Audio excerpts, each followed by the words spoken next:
All right, introduction. Pardon my mess. I'm in the middle of moving. I'm a U.S. Army service member. We're going from Belgium to the United States.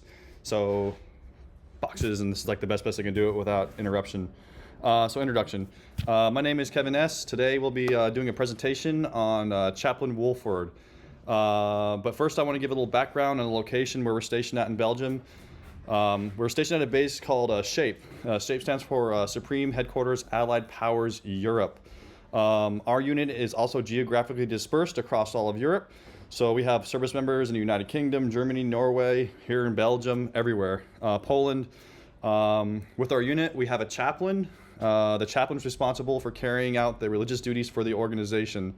Most units have a chaplain, but it really depends on their size. Companies typically don't have a chaplain, and they usually range between 100 and about 100 people. I'm in a battalion, so we got about 500 people, but like I said, we're all geographically dispersed amongst the European footprint.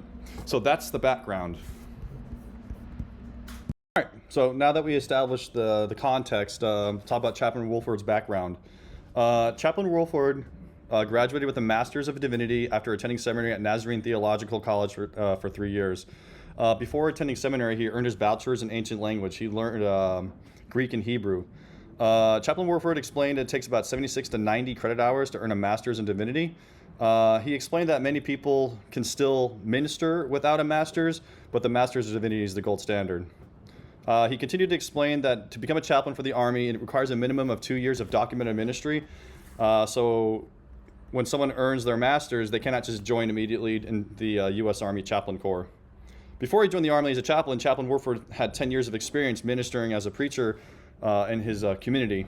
He explained to me that the prerequisite of having the experience in ministering was paramount because the Army wants individuals who already know how to preach, or put more eloquently, profess the sacred communication. Before the Army, he explained that being a preacher, he had already experienced giving counseling, ministering to people, and he continued to explain that he provided comfort and solace to young and old. He visited many residences and provided counsel at home, which is in line with psychology. Some of our field is, counseling, of course. It's just not academic research. We, counselors need to be boots on the ground and help people out. He explained that though he's not a clinical counselor, he can still provide services to those in a spiritual manner. One thing he learned over time is when people are dealing with grief or sadness, and when they're crying, sometimes it's just best to be silent and not fill the void. Sometimes that human presence there is all that someone really wants. He reiterated that sometimes not to be mute, but just let the person experience those emotions in an organic way. He reiterated that he does provide counsel, but he doesn't provide counsel in the typical like red lounge chair, person laying down with the counselor next to him taking notes. Duties. The duties of a chaplain are varying, but generally chaplains execute the commander's religious support program. They help facilitate all faith traditions, or no tradition at all, because the Army does have atheists. For instance, if a service member has a dietary restriction that precludes them from eating certain foods, say they're in the field during training, the chaplain can help facilitate getting that proper nutrition. That does not mean the chaplain endorses that faith tradition, but it means that the spiritual well-being of the service member is paramount. Additionally, Chaplain Wolford also gives weekly sermons at the SHAPE Chapel once a week at Sunday. So that doesn't only serve our unit as our primary chaplain, he also serves an international congregation from all parts of Europe, as SHAPE is an international organization. One major duty and impact that Chaplain Wolford wanted to highlight was the CFCL.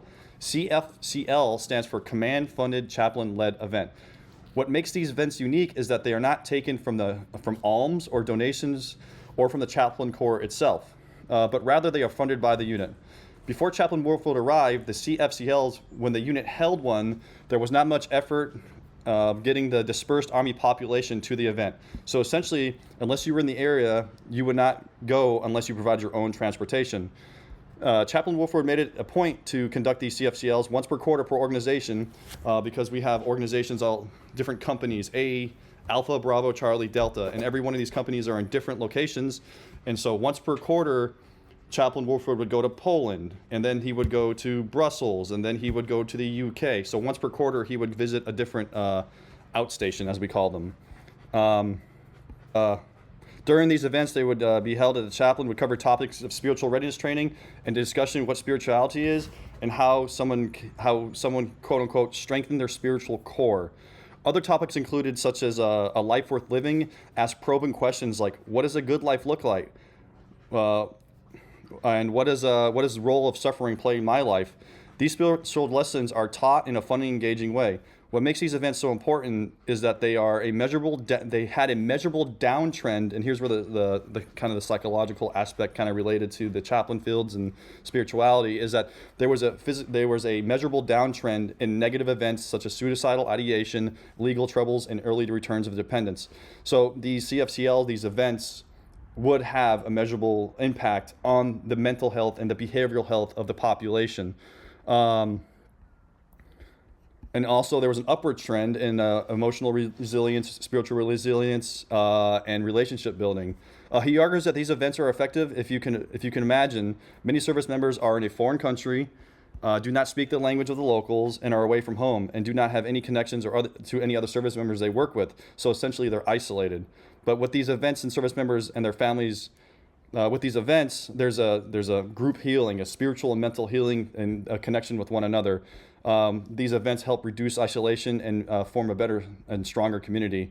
As you stated before, he does do the individual counseling when someone does have a problem, but as a chaplain, he sees himself as more of a group counselor and more to follow on that. What he finds fulfilling about the industry, or being in the chaplain corps, what he finds fulfilling about the industry is the Sunday mornings where he gets to preach. He explained that a sermon is the greatest moment of collective healing. He expounded that every person is suffering from some sort of trauma and issue, and when he gets to preach, he says what he calls applying the healing ointment of the wounds of life. He believes that preaching is the greatest form of collective healing and indirect counseling. Chaplain Wolford came to this realization when he was at a training event called Combat Homiletics. Homiletics is just another word for preaching. During the training, it was stated that he had a light bulb moment above his head, and when he preached at the chapel, he's just not preaching to service members, but he's also preaching to their spouses who will have to go without their spouse as they deploy, to the children that will have to go without their mom and dad for a while. He was able to reach 50 to 100 people at a time versus a more structured environment in a clinical counseling setting where you're with one patient for maybe 50 minutes to an hour. So I would describe what he does as more of a preventative than curative form of mental health and spiritual resiliency. Through preaching, he is able to help people build up that resilience to when those hard times do come. It does not manifest into more symptoms like anxiety and depression and more clinical problems. The spiritual resilience actually helps buffer against that. Challenges that he faces.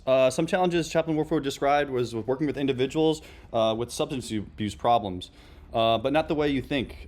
He stated when there's other problems in people's lives, and more often than not, that's the root of the problem. It does, like, you could have 1,000 different other problems, but until you deal with the substance abuse, there's not going to be any other resolutions. Furthermore, he said, like, when he does confront the individual that has these substance abuse problems, they downplay it and they scoff.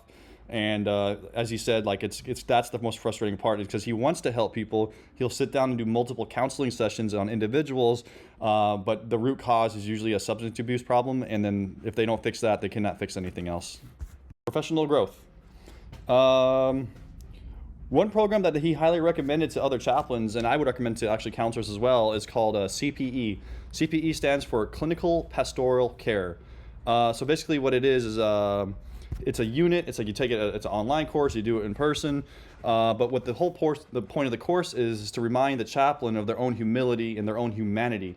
As he stated a lot of times, is that the chaplains get into this mindset of they speak with this very lofty language, and sometimes he described was that sometimes this lofty language is used to play insecurities that the chaplain is having.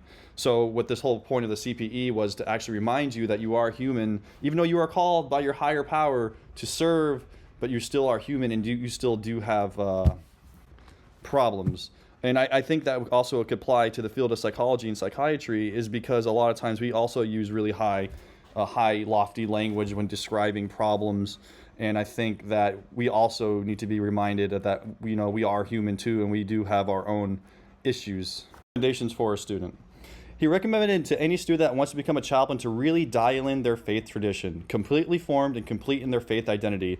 If not, the Army will subsume their faith identity and they will just play the part of a chaplain.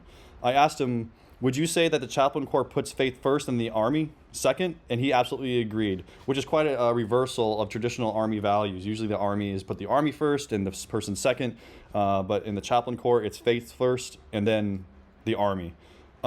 He stated that the Army wants fully capable clergy members serving in their ranks. Chaplains should not be viewed as a jack of all trades when it comes to spirituality, but experts in their faith traditions. While a chaplain on the surface might not seem like a mental health care professional on its surface and at first glance, they are, to me, the spiritual frontline warriors that aim to bolster the faith traditions of the service members.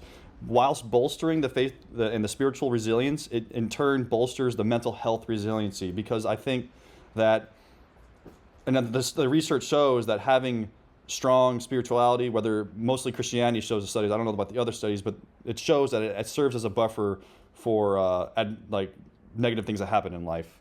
They offer much in the group prevention in the line of work, but they can also perform the duties of a counselor with privileged speech. So if someone wants to talk to them about something private, they can talk about it as long as it's not going to harm anybody. So that concludes my presentation. Like I said, I apologize for the mess, but thank you for listening, and I hope you have a great day.